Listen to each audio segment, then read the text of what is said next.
If I was in a class or tutorial, I might say, in my opinion, or in my view.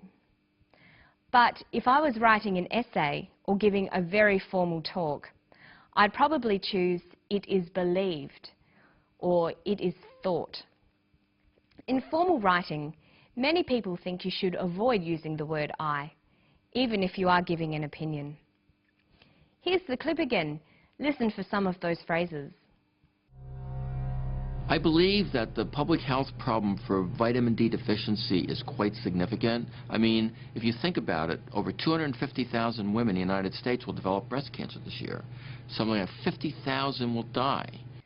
Another way we can express opinions is by using modal verbs. Modal verbs express opinions and attitudes. They make statements less certain or less definite. They can also be used for recommending and advising. Here are the modal verbs used for opinions: would, should, could, might. These words signal that the speaker is giving an opinion. Look at these examples. Can you tell which ones are facts and which ones are opinions? 50,000 will die. 50,000 might die. The second statement uses might. It's an opinion. Here's another one. I do not think small amounts of sunlight increase the risk of cancer. Small amounts of sunlight do not increase the risk of cancer. In the first statement, you can see I do not think. This is an opinion. Now look at these two sentences. I believe that vitamin D deficiency might become common among adults. Vitamin D deficiency will affect 25% of adults. The first is an opinion. I believe, might become. The second is a fact. Will affect 25% of adults. Now let's watch the clip again. Listen for the phrases and modal verbs of opinions. I believe that the public health problem for vitamin D deficiency is quite significant. I would estimate minimum 25% of adults in the United States, Europe, and probably even in Australia are vitamin D deficient. I mean, if you think about it, over 250,000 women in the United States will develop breast cancer this year. Something like 50,000 will die. If 25% of those breast cancers could have been averted, prevented in some way, just by having a little exposure to sunlight, would have been really tremendous. Okay, so you can see that Professor Hollick is expressing an opinion using a combination of phrases and modal verbs. But now we're going to look at some pronunciation tips. When you're learning English, there are three very important parts of pronunciation. They are word stress, sentence rhythm, and intonation.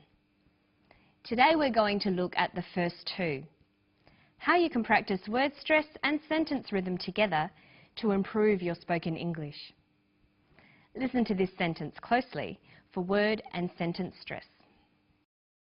I don't think we should blame moderate, intelligent exposure to sunlight throughout our lives as the culprit for markedly increasing our risk of developing skin cancer. Notice that the speaker uses many words with more than one syllable. That is common in formal academic language. But when you come across longer words, you have to learn which syllable to stress. For example, we say intelligent, increasing, and markedly. Notice that when you stress one syllable, the vowels in the other syllables are shortened. Sometimes these short syllables become a schwa, an sound, or an I. They're short, relaxed sounds. Listen to moderate, intelligent, exposure, culprit, markedly, developing, cancer. This shortening of syllables preserves the overall sentence rhythm. Listen to the clip again. I don't think we should blame moderate, intelligent exposure to sunlight throughout our lives as the culprit for markedly increasing our risk of developing skin cancer.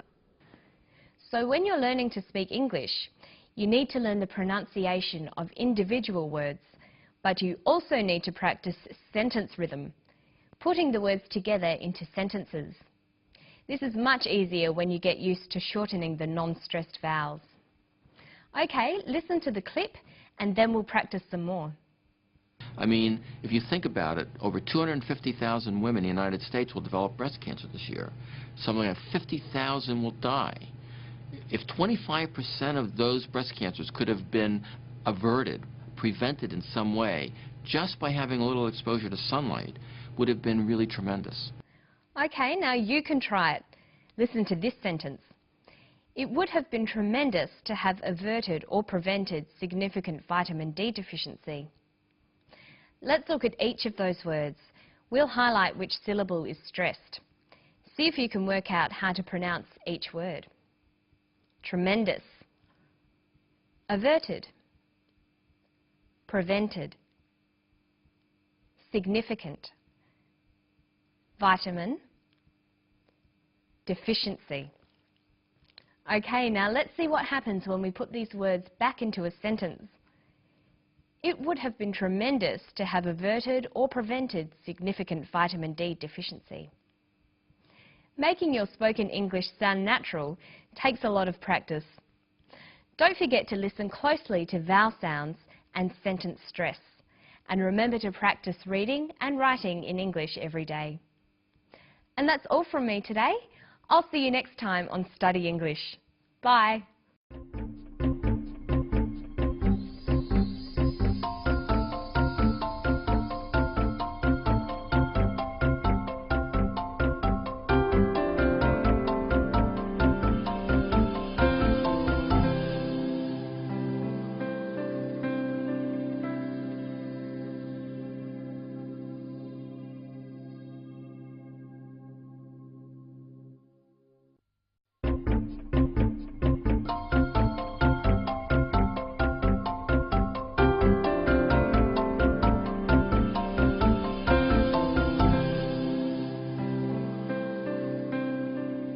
Hello, I'm Margot Politis.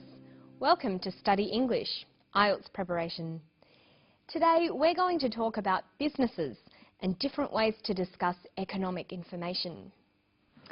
We're going to listen to an interview with the head of a large clothing company. Then we're going to look at how he describes the success of his company. Here's Derek O'Neill. Well, we've said before that we've had consistent growth over the last 4 to 5 years. We've delivered EPS growth in excess of 20% over the last 3 years. Growing earnings at 25, 30, 35% forever becomes impossible. I think we end up owning US GDP in about 2023 with 25% growth. We've registered that 15% is our plan, and we think that's a good target. We're very happy with our level of sales. We grew sales in the US in girls wear at 50%, and we think that's a fantastic performance. So we'll stand by those numbers. We've had solid momentum in that market for 4 or 5 years, and we expect that momentum is going to continue. Okay, so today we're going to look at the language of description, particularly describing economic information. In formal academic writing, it's important to use impersonal, objective language when describing things. Notice that in the interview, Derek O'Neill often begins his sentences with we've, short for we have. Using phrases like I've or we've is very common in spoken English. Well, we've said before that we've had consistent growth over the last 4 to 5 years. We've delivered EPS growth in excess of 20% over the last 3 years. He says we've had consistent growth. We've delivered growth in excess of 20%. We've had solid momentum in that market. How would you turn these sentences into more formal descriptions?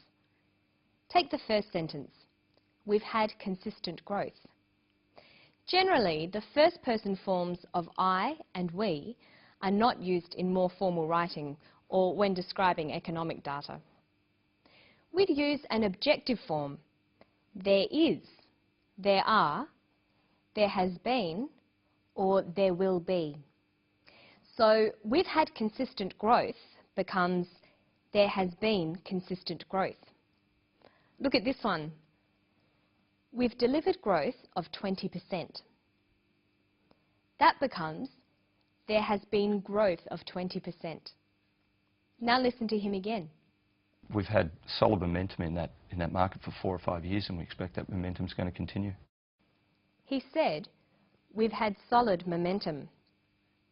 We expect that momentum is going to continue. We've had, we expect.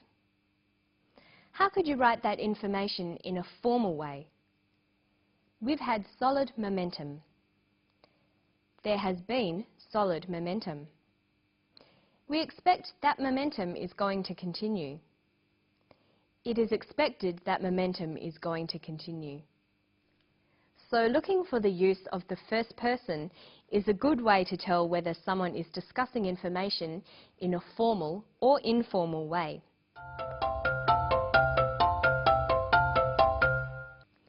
You should remember that in an academic context, you always need to include evidence to support your opinions or descriptions.